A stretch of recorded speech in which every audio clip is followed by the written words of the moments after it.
Hello everyone, আজকে বানাচ্ছি ঘুগনি। So এখানে তেজপাতা, গোটা গরম মশলা, জিরে দিয়ে দিয়েছি ফোড়নে। এখানে আলু কেটে রেখেছি আর মটর সেদ্ধ করে রেখেছি, আর এখানে চিকেন ভিনিগার আর নুন দিয়ে ম্যারিনেট করে রেখে দিয়েছি। এবার মিক্সারে বাটা মশলাটা, যেটা পেঁয়াজ, আদা, রসুন সমস্ত কিছুই রয়েছে, এখানে অ্যাড করে দিয়ে আমি আলুটাও দিয়ে দিয়েছি, তার সাথে বেসিক মশলাগুলোও দিয়ে দিয়েছি, নুন, হলুদ, জিরে গুঁড়ো, লঙ্কার গুঁড়ো, আর দিয়েছি কিচেন কিং মশলা দিয়ে এটাকে ভালো করে আমি কষিয়ে নেব।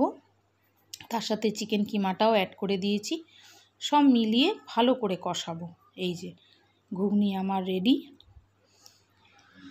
যার যার খেতে হবে চলে এসো, নিমন্ত্রণ রইল ঘুগনি পার্টির। চলো, টাটা।